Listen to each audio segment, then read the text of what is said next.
آج جس طرح سے 20 رمضان مبارک ہے اور آج ہمارا موضوع فتح مکہ ہے، اسلام کو اللہ تعالیٰ نے یہ عظیم فتح نصیب کی، اور اسی حوالے سے ہم اپنی گفتگو بھی آگے بڑھائیں گے علماء کے ساتھ، مگر اس سے پہلے ہم سیگمنٹ شامل کرتے ہیں جی اور سٹار نعت خوان ہمارا سیگمنٹ ہے، سب سے پہلے دکھاتے ہیں سہرش ہماری ساتھی اینکر دوسرے سیٹ پہ موجود ہوتی ہیں، پہلے سہرش آپ کی طرف آتے ہیں، اس کے بعد پھر پروگرام کو آگے بڑھاتے ہیں۔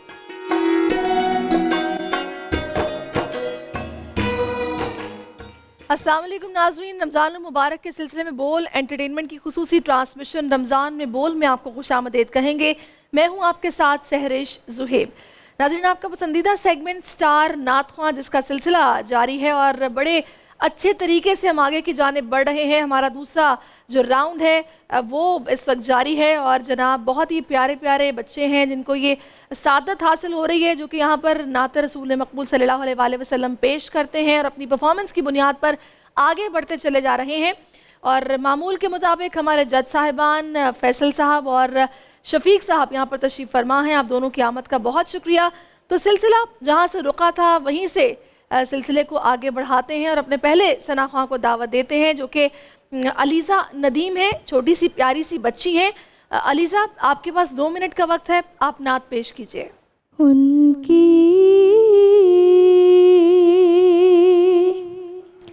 مہک نے دل کے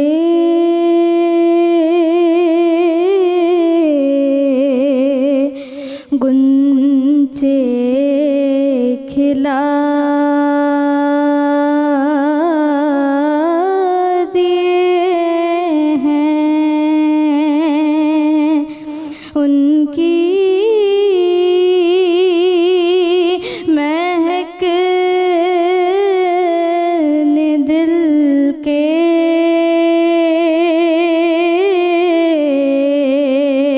گنچے کھلا دیے ہیں، جس راہ چل دیے ہیں، کوچے بسا دیے ہیں، میرے کریم سے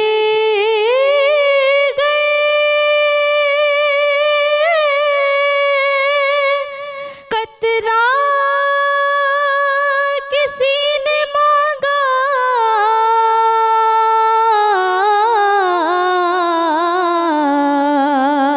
تو دریا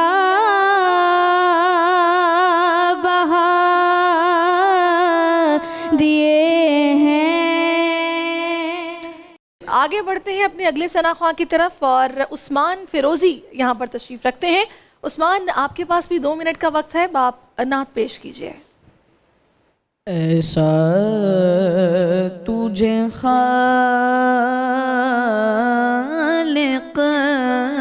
نے تنہدار بنایا، یوسف کو تیرا طالب دیدار بنایا،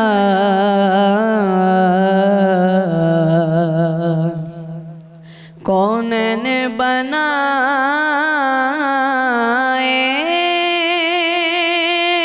گئے سرکار کی خاطر،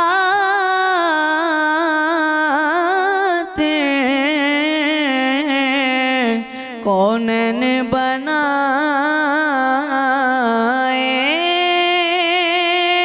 گئے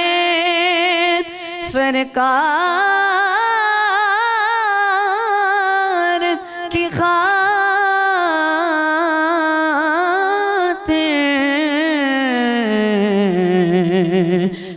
کونین کی خاطر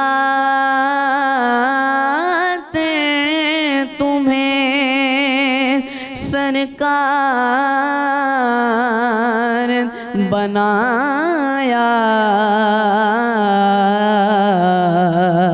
یوسف کو تیرا طالب دیدار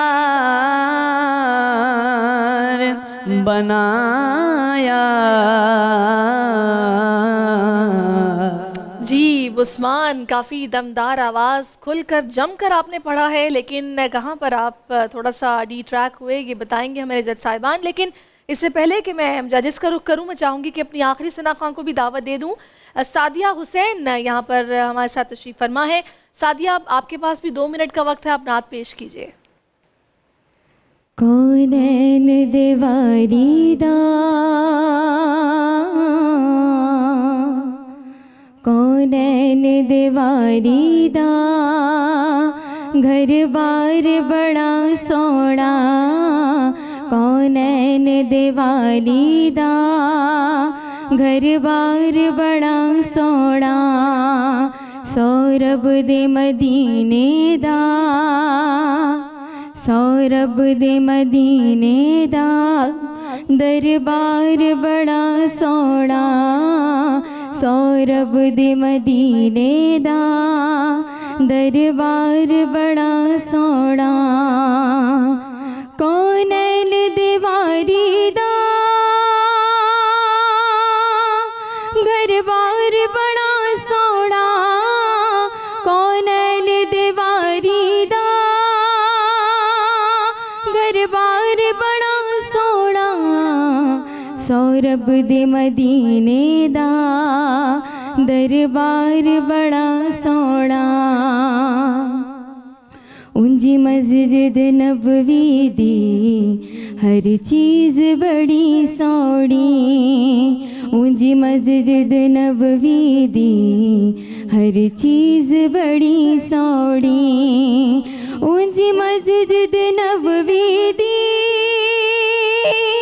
ہر چیز بڑی سوڑی، اونجی مسجد نبوی دی، ہر چیز بڑی سوڑی، جیڑا روزے دے نال جڑیا،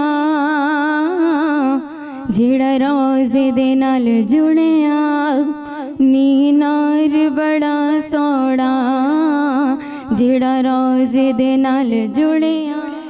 سبحان اللہ، بہت ہی خوبصورت انداز میں آپ نے یہ پنجابی میں نعت پڑھی ہے، اور کیا ہی بات ہے، بڑی میٹھی زبان ہے یہ، مجھے بہت پسند ہے۔ اچھا، اب فیصل صاحب اور شفیق صاحب، آپ اپنی رائے سے آگاہ کیجئے، آپ کو کیا محسوس ہوا؟ میرے لحاظ سے تو سعدیہ کو آگے جانا چاہیے، کیونکہ ان کی یہاں خامی نہیں ہے، کوئی غلطی کوئی نہیں ہے۔ میری بیٹی ہے علیزہ، اس نے غنچے کو گنچے پڑھا ہے۔ اچھا، ہمارے عثمان بھائی جذبات میں آ کر بہت تیزی میں پڑھتے رہ گئے، ایک تاثر، مجموعی تاثر قائم نہیں کر سکے۔ جی شفیق صاحب، آپ کی کیا رائے ہے؟ دیکھیں، میں نہیں مانتا اس بات کو، اس لیے کہ اس بچی نے بہت اچھا پڑھا، یہ معمولی سی غلطی غین اور گاف کا، ٹھیک ہے نا، معمولی، لیکن جہاں تک تاثر ہے، مجموعی تاثر اس نے بہت اچھا پیش کیا ہے۔ چلیے پھر اس وہی ظاہری سی بات ہے، اب صورتحال کچھ ایسی آ گئی ہے کہ دونوں سے بھی ایک ایک شعر جو ہے وہ ہم سن لیتے ہیں۔ محمد ہمارے بڑی شان والے، محمد ہمارے بڑی شان والے، وہ نبیوں میں رحمت لقب پانے والے، محمد ہمارے بڑی شان والے۔ بہت خوبصورت انداز میں پڑھا آپ نے۔ اب علیزہ، کوئی مثل مصطفیٰ کا کبھی تھا نہ ہے نہ ہوگا، کوئی مثل مصطفیٰ کا کبھی تھا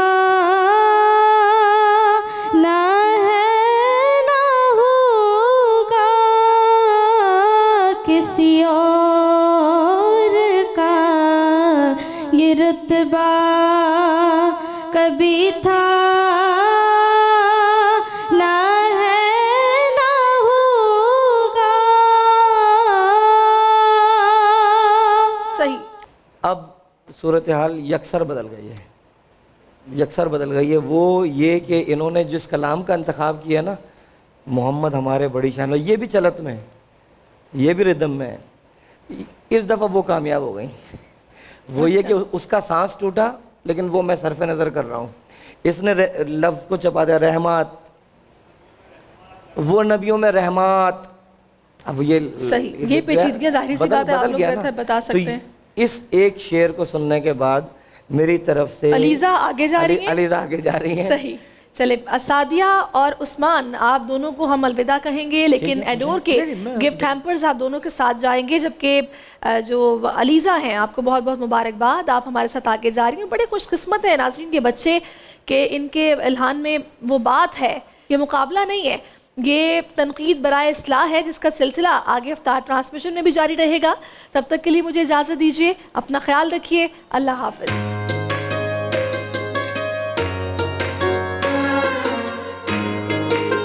تو جناب سٹار نعت خاں آپ دیکھ رہے تھے, اور اب جس طرح سے راؤنڈ اگلا چل رہا ہے تو اس میں میں دیکھ رہا ہوں بڑا واضح فرق ہے. پہلے راؤنڈ میں کچھ ایسے بچے بچیاں تھے جن کے حوالے سے فیصلہ کرنا نسبتاً ججز کے لیے آسان تھا. اب مشکل تر ہوتا چلا جا رہا ہے, کیونکہ اتنا زبردست کمپٹیشن ہے, اتنی خوبصورت نعتیں بچے پڑھ رہے ہیں کہ آسان کام نہیں ہے کہ یہ فیصلہ کرنا کہ آگے کون جائے گا کون نہیں جائے گا. تو نعتوں میں بھی نبی کریم صلی اللہ علیہ وسلم کی جس طرح مدح کی جاتی ہے, اور یہ فتح مکہ کے وقت بھی ہمیں نظر آیا کہ میں سمجھتا ہوں پوری کائنات دیکھ رہی تھی کہ کس طرح سے اللہ تعالیٰ نے نبی کریم صلی اللہ علیہ وسلم کو, ان کے صحابہ کو یہ فتح نصیب فرمائی, اور اتنی مصیبتوں کے بعد, اتنے امتحانات کے بعد یہ کمال فتح تھی. تو سٹار ڈیبیٹر ہم آپ کو دکھاتے ہیں وقت ضائع کیے بغیر, تاکہ عالم کے بول کا ہم جلدی جلدی آغاز کریں اور اس ٹاپک کو آپ کے ساتھ شیئر کریں. ماوش چونکہ دوسرے سیٹ پر انتظار کر رہی ہیں, ماوش اوور ٹو یو.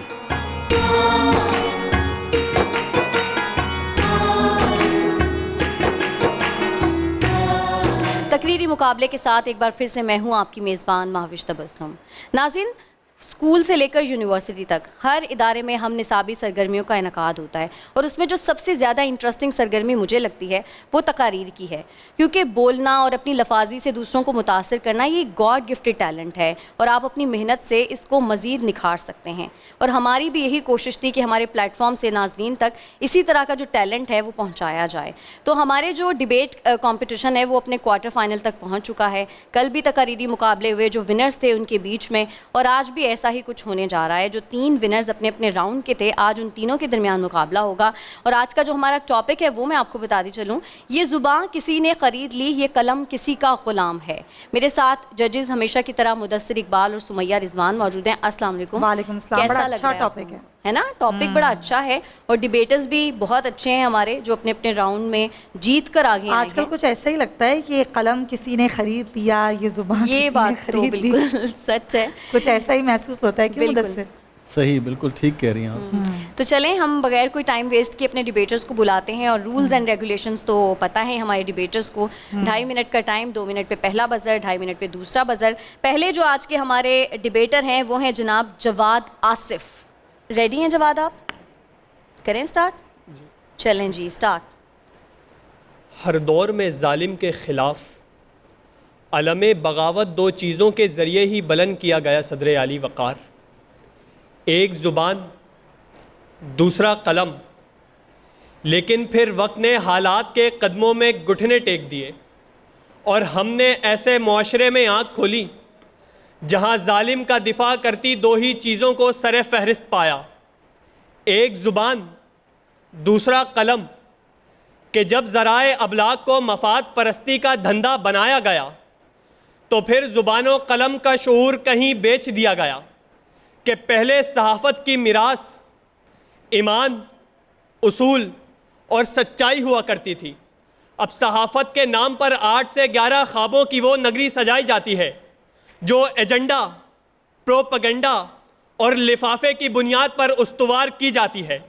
کہ اب یہاں کا دانشور مضمون لکھنے سے پہلے لفافہ کھول کر دیکھتا ہے کہ آج شاہ والا کی تعریف کے کتنے پل باندھنے ہیں، کہ صدر عالی وقار کہ اب زبان و قلم سینسر نامی بلا کا شکار ہو چکے ہیں، ایسا شکار کہ انہیں جانی خیل میں قتل ہونے والے 4 جواں سال لاشیں نظر نہیں آتی، ایسا شکار کہ سرمد سلطان دن دہاڑے لاپتہ لیکن ایک زبان حرکت نہیں کرتی، ایک قلم جنبش میں نہیں آتا جو اس بات کی تصدیق پر مہر ثبت کرتی ہے کہ یہ ساکت زبان کسی نے خرید لی ہے، یہ خاموش قلم کسی کا غلام ہے، یہ خاموش قلم کسی کا غلام ہے۔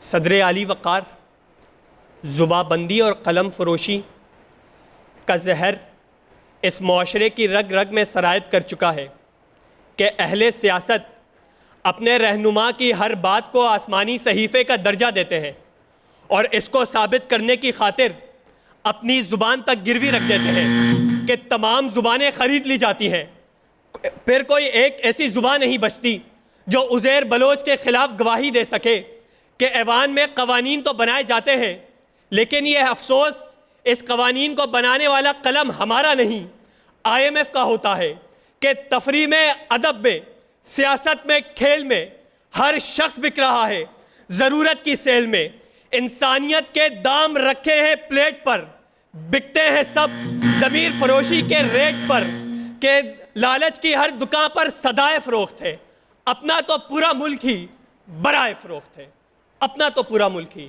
برائے فروخت ہے۔ بہت شکریہ، کچھ سیکنڈز ان کے اوپر ہو گئے ہیں۔ خیر، ہم اپنے نیکسٹ ڈیبیٹر کو بلائیں گے۔ آج کی ہماری اگلی جو مقررہ ہیں وہ ہیں فاطمہ بیگ۔ ریڈی ہیں آپ فاطمہ؟ سٹارٹ۔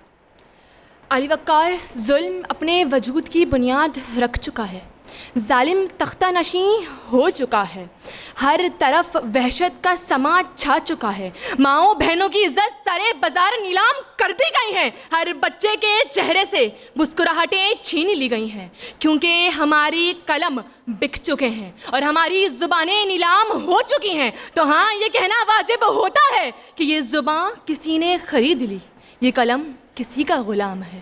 علی وقار، یہ وہ بدنصیب قوم ہے جس نے بابا قوم کی آواز پر اپنی زبانوں سے لبیک تو کہہ دیا، مگر ان کی وفات کے فوراً بعد ہی اپنی زبانوں پر برائے فروخت کی تختی لٹکا دی۔ علی وقار، یہ وہ ملک تھا کہ جس میں حبیب جالب اور فیض جیسے شاعروں نے جمہوریت کے دشمنوں کی اینٹ سے اینٹ بجا ڈالی تھی، لیکن آج اسی قوم نے اپنے حق کی آواز کو فقط ایک بریانی کی پلیٹ کے عوض بیچ ڈالا۔ لیکن علی وقار، میں ان انسانوں کو کیا کوسوں کہ جب اس ملک کے سب سے عزت دار ادارے عدلیہ کی چادر ہی داغوں سے میلی ہو، کہ علی وقار وہ منتظر ہو کسی آفتاب افریدی کی جو اپنے لہو سے ان داغوں کو دھو ڈالے، کیونکہ علی وقار یہاں انصاف خاموش ہے، کہ علی وقار یہاں پر ننھے بچوں کے سامنے ان کے والدین کو گولیوں سے چھلنی کر دیا جاتا ہے مگر انصاف خاموش رہتا ہے۔ علی وقار، یہاں پر بھتے کے پیسے نہ دینے پر بوڑھوں، بچوں، عورتوں سمیت 100 سے زائد انسان زندہ جلا دیے جاتے ہیں مگر انصاف خاموش رہتا ہے۔ کہ علی وقار، یہاں پر روزانہ مشال خان اور نقیب اللہ جیسے نوجوان سڑکوں پر بے دردی سے قتل کر دیے جاتے ہیں مگر انصاف خاموش رہتا ہے۔ کہ علی وقار، یہاں مجرم جرم کرنے کے بعد علل اعلان ٹی وی پر آ کر سینہ تان کر کہتے ہیں ہاں جرم کیا ہے، قبول ہے، لیکن انصاف خاموش رہتا ہے۔ علی وقار، جس دیس کی کورٹ کچہری میں انصاف ٹکوں پر بکتا ہو، جس دیس کا منشی قاضی بھی مجرم سے پوچھ کر لکھتا ہو، اس دیس کے ہر ایک حاکم کو سولی پر چڑھانا واجب ہے۔ لیکن علی وقار، مجھے پوری یقین ہے خود پر، مجھے یقین ہے اپنے قلم پر، اپنی زبان سے نکلے ہر ایک حرف پر، کہ جب وہ اس ملک کے نوجوانوں تک پہنچے گی تو وہ کلمہ حق بلند کریں گے، کیونکہ میرا قلم نہیں کردار کسی محافظ کا جو اپنے شہر کو محصور کر کے ناز کرے، میرا قلم تو امانت ہے میرے لوگوں کی، تبھی تو جو لکھا تباہ کی جان سے لکھا، تبھی تو زبان تیر کی ہے۔ علی وقار، تھینک یو سو مچ فاطمہ، بہت اچھی تقریر، بہت اچھا انداز تھا آپ کا۔ نیکسٹ آج کے ہمارے جو ڈیبیٹر ہیں بہت اچھے مقرر ہیں، شہباز ابراہیم۔ ریڈی ہیں آپ شہباز؟ چلیں سٹارٹ۔ جب زباں بک جائے اور قلم غلام ہو جائے تو ماضی کی تابندگی اور سلطانی حال کی شرمندگی اور پشیمانی میں بدل جاتی ہے۔ صدر عالی وقار، اللہ کے دربار میں سر جھکانے والے اہل ایمان آج باطل قوتوں کے سامنے سر جھکائے کھڑے ہوئے ہیں۔ ہر مشکل گھڑی میں آسمان کی جانب نگاہ اٹھا کر اپنے رب کے سامنے دامن پھیلانے والے مسلمان آج یہود و نصارہ کے دروازوں پر کشکول تھامے بھیک کے طلبگار بنے ہوئے ہیں۔ میدان جنگ میں نعرہ تکبیر بلند کر کے لشکر کفار کو نیست و نابود کر دینے والے سپہ سالار آج فلسطین کی حالت زار، برما کی چیخ و پکار اور کشمیر کے زخموں سے چور وجود لاچار پر بے حس و حرکت پڑے ہوئے ہیں۔ جب زباں بک گئی اور قلم غلام ہو گئے تو تخت و تاج کے والی قدموں کی دھول بن کر رسوائے عام ہو گئے۔ اللہ کی سرزمین پر توحیدی نظام چلانے والے بتوں کے پجاری بن کر گمنام و بدنام ہو گئے۔ تو پھر قلم کی سیاہی کے بجائے خون کے قطروں نے بے اختیار کہا کہ وہی تاج ہے، وہی تخت ہے، وہی زہر ہے، وہی جام ہے، یہ وہی خدا کی زمین ہے، یہ وہی بتوں کا نظام ہے۔ بڑے شوق سے میرے گھر جلا، کوئی آنچ تجھ پہ نہ آئے گی، یہ زباں کسی نے خرید لی، یہ قلم کسی کا غلام ہے، یہ قلم کسی کا غلام ہے۔ صدر علی وقار، جب زباں بک جائے اور قلم غلام بن جائے تو سلمان رشدی جیسے لوگ گستاخی رسول کا ارتکاب کرتے ہوئے شرمناک تحریر لکھتے ہیں۔ جب زباں بک جائے اور قلم غلام بن جائے تو نور ڈاہری جیسے لوگ دشمن اسلام اسرائیل کے قصیدے پڑھتے ہیں۔ جب زباں بک جائے اور قلم غلام بن جائے تو وسیم رضوی جیسے لوگ آیات ربانی کو صفحات قرآنی سے مٹانے کی درخواست دائر کرتے ہیں۔ صدر علی وقار، اس زباں کی فروخت اور قلم کی محکومی نے ہم سے ہمارا سب کچھ چھین لیا۔ آج صحافت سیاہکار ہو گئی، حرمت تار تار ہو گئی، سیاست فنکار ہو گئی، وکالت کلاکار ہو گئی، صداقت شرمسار ہو گئی اور ہماری عزت و حرمت اس بکاؤ زبان اور قلم کا شکار ہو گئی۔ تو پھر جب کوئی خریدار اس قلم اور زبان کی قیمت ادا کر دے تو پھر یہ دونوں بکاؤ اشیاء تماشبین کے سامنے مانند طوائف ناچنے لگتے ہیں۔ صدر علی وقار، آج اس وقت کی ضرورت ہے کہ ہم غرور کی مورتیاں، انا کے مجسمے اور تکبر کے بت پاش کر کے ایک ہو کر زبان کو فروخت ہونے سے بچا دیں۔ صدر علی وقار، بہت ہی زبردست۔ شہباز آ جائیں آپ ڈائز پر، باقی کے جو دونوں ڈیبیٹرز ہیں وہ بھی آ جائیں۔ یقیناً ججز آپ کے لیے بڑا مشکل ہو جائے گا آج فیصلہ کرنا، کیونکہ تینوں کی ہی تقاریر بہت اچھی تھیں۔ اللہ کرے کہ آپ تھوڑا سا اٹکا ہوا ہے، باقی وہی فیصلہ کریں جو میں چاہتی ہوں۔ ہاں، وہ فیصلہ ہوگا ماوش شعر کو جو تھوڑا صحیح ہوگا۔ زیادہ اور خوبصورت طریقے سے آپ پڑھنا کے لیے کوشش کریں جواد، تو اور زیادہ اچھا ہوگا۔ شہباز آپ کا اچھا شہباز کے تلفظ سے زیادہ شہباز کے لہجے پہ بات ہو سکتی ہے کہ تلفظ ان کا ٹھیک ہے، لہجہ تو میں کل یہ بات کی تھی کہ ہمارے لیے باقی جو زبان کے لوگ ان میں لہجے پہ ہم نے چھوٹ دے رکھی ہے، تلفظ پہ کوئی چھوٹ نہیں ہے، تو لہجہ تھوڑا سا مختلف ہے۔ ان کا تلفظ آپ کہہ رہے ہیں کہ ٹھیک ہے، لہجے کا تھوڑا لہجے کی وجہ سے شاید کہیں جی بالکل وہ اس کا لہجے میں تو مارجن ہوتا ہے۔ تو جناب متفقہ رائے میں ہمارے پاس دونوں کے پاس جو ہے یونینیمسلی وہ آج کے مقابلے کے ونر شہباز ابراہیم ہیں۔ فاطمہ اور جواد آپ کے ساتھ جائیں گے ایڈور کے گفٹ ہیمپرز، اور شہباز آپ جائیں گے ہمارے ساتھ نیکسٹ راؤنڈ میں۔ بہت مبارک ہو آپ کو، اسی طرح سے تقاریر کرتے رہیں، محنت کرتے رہیں، انشاءاللہ آپ ونر بھی بن سکتے ہیں۔ جیتنے والے کو جیت ملتی ہے، جیتنے والے کو جیت سب سے بڑی خوشی نا کہ وہ نیکسٹ راؤنڈ میں جائے گا، پھر ان کو ایک ہی دفعہ گفٹ ملے گا۔ چلیں جی، آج کا ہمارا جو تقریری مقابلہ ہے وہ تو اپنے اختتام کو پہنچا۔ آپ مین سیٹ کی طرف چلتے ہیں جہاں پر فضا اور اسامہ ہے۔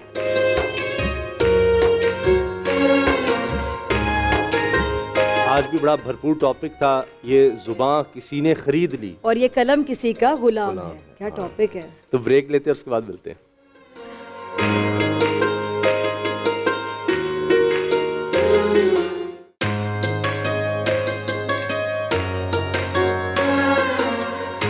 جناب بریک کے بعد خوش آمدید۔ ہم زیادہ انتظار کرواتے ہوتے کئی دفعہ کیونکہ کوئی بات ذہن میں آ جاتی ہے، لیکن اس دفعہ میری خواہش ہے کہ ماوش کو ہم زیادہ انتظار نہیں کرا رہے۔ ماوش ہم بہت جلدی آ رہے ہیں آپ کے پاس، کیونکہ ہمیں پتہ ہے اسٹار کوئزر پہ بچے بھی انتظار کر رہے ہیں۔ اس سے پہلے کہ وہ بزر دبا دیں، اوور ٹو یو۔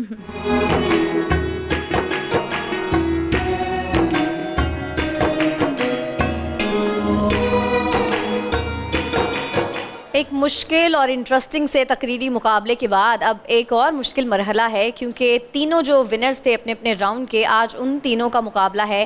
سٹار کوئزر کی ہمیں تلاش ہے، اور آج جو تین لوگ میرے ساتھ موجود ہیں وہ ہیں جی ٹیم بے میں محمد طاہر، ٹیم واؤ میں ہیں نوشین سعید احمد، ٹیم لام میں ہے ہمارے ساتھ امید شیخ. آپ تینوں کو ویلکم. آپ تینوں ہی اپنے اپنے راؤنڈ میں جیت کر آئے ہیں, تو آئی ہوپ کہ آج بھی آپ لوگ اچھی تیاری کے ساتھ آئے ہوں گے. رولز اینڈ ریگولیشنز تو آپ کو پتہ ہے, بزرز اپنے چیک کر لیں. میں آپ کے ساتھ بزر راؤنڈ کر رہی ہوں اور سمیہ اور مدثر آپ کے ساتھ کریں گے ریپڈ فائر. تو کریں سٹارٹ بزر راؤنڈ. جناب آج کا جو پہلا سوال ہے, آپشنز بھی ہیں ویسے اس میں اگر سننے ہوں تو. وفات کے وقت حضرت ام حبیبہ کی عمر کیا تھی؟ واو. 56 سال.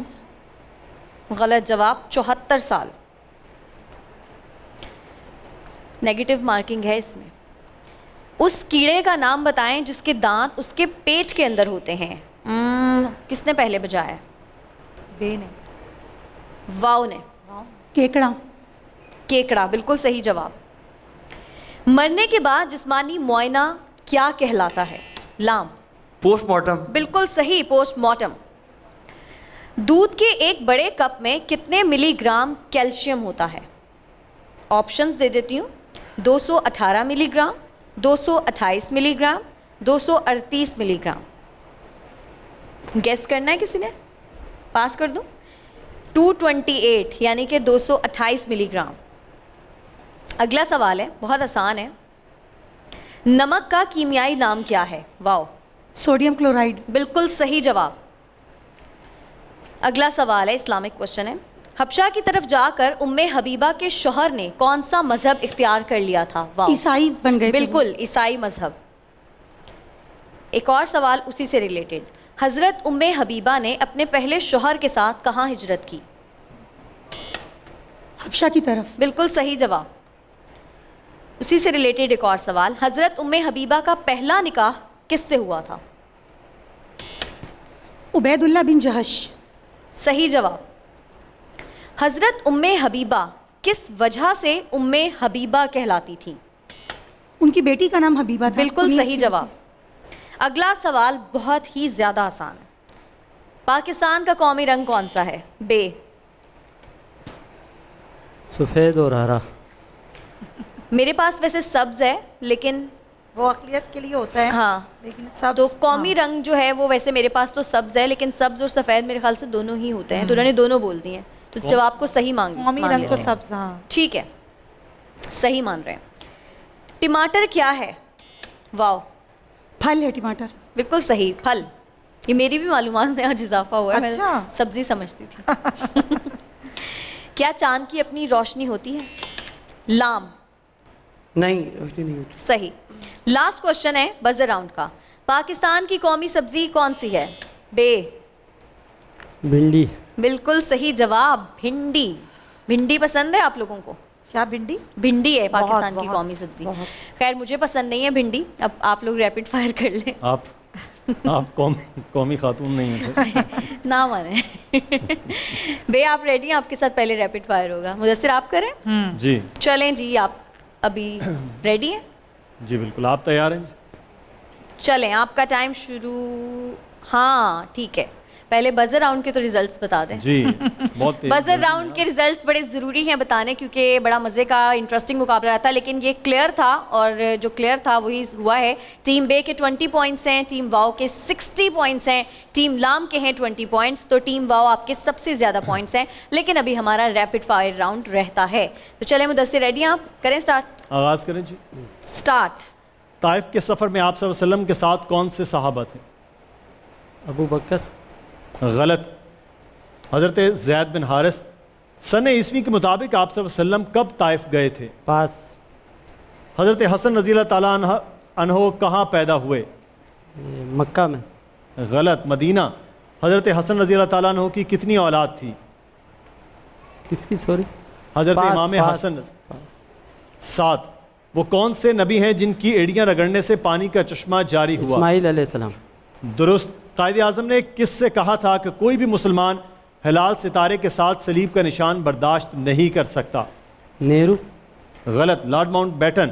قائد اعظم اور رتن بائی کی شادی کس شہر میں ہوئی تھی؟ کراچی. غلط. بمبے. 1965 کی جنگ میں قبضہ کیے جانے والے اس بھارتی ٹینک کا نام کیا تھا جس کی نمائش کا انتظام پاکستان کے تمام بڑے شہروں میں کیا گیا؟ خالد. غلط. فخر ہند. ٹائم بھی اس کے ساتھ ہی ختم ہو گیا ہے.